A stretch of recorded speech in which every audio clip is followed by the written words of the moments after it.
Bagaimana cara mengelola kawanan sapi yang berjumlah ribuan ini? Ini adalah pertanyaan umum yang ingin diketahui setiap peternak untuk memelihara, mengelola kawanan sapi dalam jumlah besar bukanlah tugas yang mudah, dan sangat mahal. Untuk mengatasi tantangan ini, beberapa peternak sapi telah berani melakukan hal di luar ekspektasi, yaitu menggunakan helikopter sebagai solusi yang sangat efektif. Mari kita lihat peternakan yang menakjubkan ini. Namun sebelum lanjut, pastikan untuk subscribe terlebih dahulu agar kalian mendapat notifikasi video menarik lainnya dari channel ini.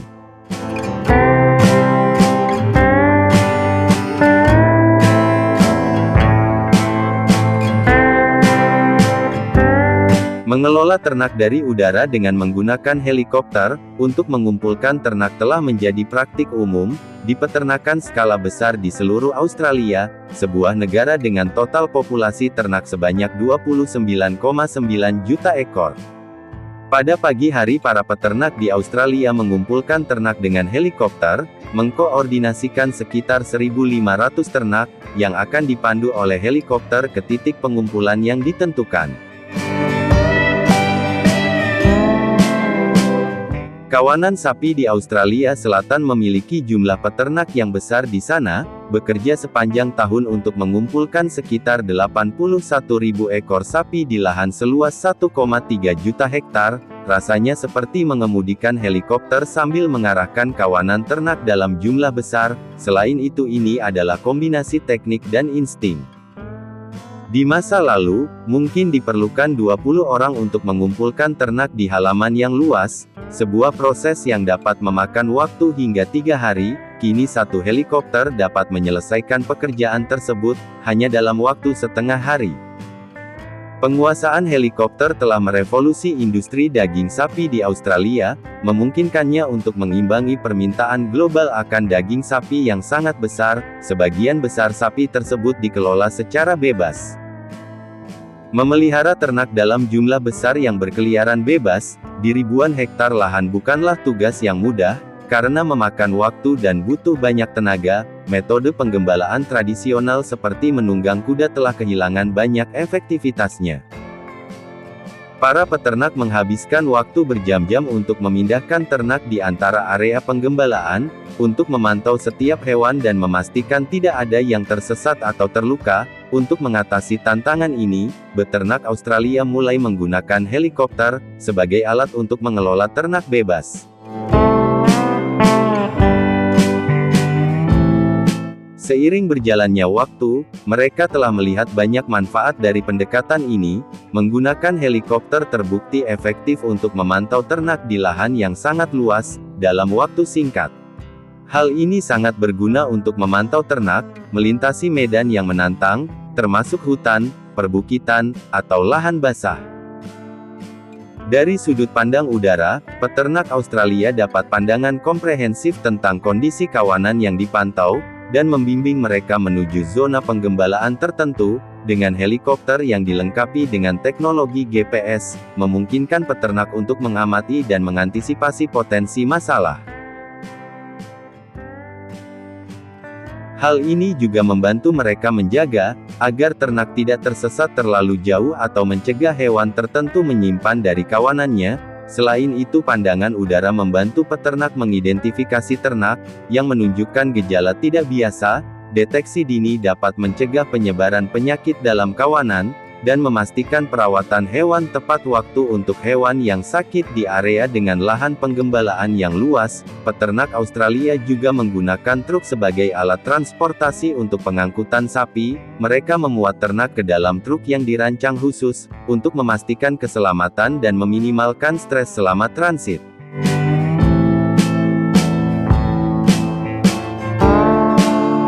Sebelum setiap penerbangan, petani mengisi bahan bakar dan melakukan inspeksi helikopter secara menyeluruh. Ini merupakan langkah penting untuk menghindari resiko saat terbang. Suara mesin helikopter memecah keheningan. Helikopter dari atas seluruh kawanan terlihat berjumlah ribuan. Mereka merumput dengan damai tersebar di lembah dan perbukitan. Beberapa orang mungkin berpendapat bahwa menggunakan helikopter dalam peternakan itu mahal, karena investasi awal yang besar. Namun dengan investasi 1 kali peternak dapat menggunakan helikopter selama bertahun-tahun, sehingga mengurangi biaya tenaga kerja, dan mewujudkan keuntungan jangka panjang. Terlebih lagi, kemampuan mengelola ternak dengan cepat dan akurat, akan memastikan ternak yang lebih sehat. Menyebabkan peningkatan kualitas daging dan produk susu yang lebih baik. Kesulitan berasal dari cuaca buruk, angin kencang dapat membuat pengendalian helikopter lebih berbahaya dari sebelumnya. Terkadang helikopter harus terbang rendah untuk menghindari angin, dedaunan lebat, dan bukit terjal. Keselamatan pilot lebih penting daripada menangkap ternak yang mencoba melarikan diri. Petani dapat kembali dan mengumpulkan mereka di lain waktu. Dengan pilot yang terampil harus bermanuver agar ternak tidak panik sambil bergerak ke arah yang benar, helikopter berputar-putar secara bertahap, turun dan menukik mendekati tanah ke arah ternak di area yang telah ditentukan. Awak darat dengan truk pick-up mengikuti di belakang, secara bertahap mengarahkan ternak menuju tempat yang telah ditentukan. Helikopter memungkinkan petani untuk melakukan operasi ternak skala besar dengan percaya diri. Petani juga menggunakan helikopter untuk menyelamatkan ternak yang terjebak di area yang sulit dijangkau, seperti rawa, pegunungan tinggi atau hutan lebat. Ini adalah penerbangan penyelamatan udara jarak pendek. Tim penyelamat menggunakan jaring untuk menjaga keselamatan hewan, selama penyelamatan ternak digantung di bawah helikopter dengan tali yang panjang.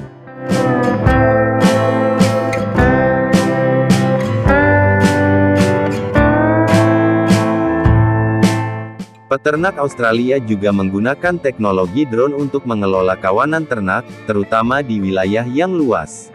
Drone diprogram untuk terbang dan pada ketinggian serta kecepatan tertentu, untuk memandu ternak ke area tertentu. Drone mendekati kebisingan dan pergerakan kejutan, sehingga menyebabkan mereka menjauh, sehingga memudahkan petani untuk menyerahkan mereka ke zona penggembalaan atau kandang. Petani juga menggunakan drone untuk memantau tanaman. Metode ini diterapkan pada padang rumput dan ladang gandum, untuk memastikan pasokan makanan sepanjang tahun bagi ternak. Para peternak dapat dengan mudah mengamati lahan mereka dari perspektif udara yang komprehensif, sehingga mereka dapat mengidentifikasi masalah apapun terutama selama musim tanam. Sebelum hama merusak tanaman, drone yang dilengkapi dengan kamera dan sensor beresolusi tinggi. Drone juga memungkinkan petani memeriksa sistem irigasi. Sensor thermal dapat mengetahui apakah lahan terlalu basah atau terlalu kering sehingga memastikan pasokan air yang optimal. Drone juga digunakan untuk melindungi pertanian dan ternak dari predator. Hal ini dilakukan dengan cara membantu aktivitas pemburuan sebelum memulai perburuan. Petani dapat menggunakan drone untuk mendapatkan gambaran umum mengenai posisi mereka, atau menemukan calon predator setelah posisi target teridentifikasi. Petani ke wilayah ini untuk mulai berburu. Metode ini membuat perburuan menjadi lebih efisien sekaligus meningkatkan keberhasilan. Cara beternak seperti ini memungkinkan ternak untuk merumput di lahan yang kaya nutrisi, sambil memanfaatkan alam dengan biaya tenaga kerja minimal. Jumlah ternak sapi di negara ini telah meningkat sebesar 60%, pertumbuhan ini telah meningkatkan perekonomian bagi banyak peternak. Hal ini juga berkontribusi terhadap pendapatan negara. Para peternak juga menggunakan sistem sensor dan perangkat lunak untuk memantau bobot, kesehatan dan produktivitas setiap hewan. Hal ini membantu mengoptimalkan proses peternakan, meminimalkan risiko penyakit dan meningkatkan kualitas produk.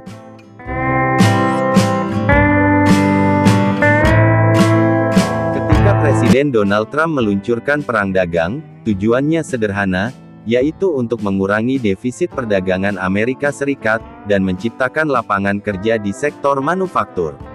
Dan ia percaya bahwa dengan mengenakan tarif terhadap barang-barang China, ia dapat membalikkan ketidakseimbangan ekonomi selama puluhan tahun. Hal yang tidak dapat diantisipasi oleh Amerika Serikat adalah ketahanan China, dan kualitas pandangan ke depan yang strategis, yang membuat perekonomiannya tidak hanya lebih kuat, tetapi juga lebih mendiversifikasi hasilnya. Dengan ancaman penerapan tarifnya, justru membuat mereka sendiri berada dalam posisi yang lemah. Awal tujuan sanksi tarif yang seharusnya melumpuhkan China, malah memukul konsumen Amerika dengan 92% dari beban tarif, dibebankan kepada mereka, sementara mesin manufaktur China sebagian besar tidak terpengaruh. Amerika Serikat tidak menyangka kemampuan China untuk menerima pukulan, dan bangkit kembali dengan lebih kuat.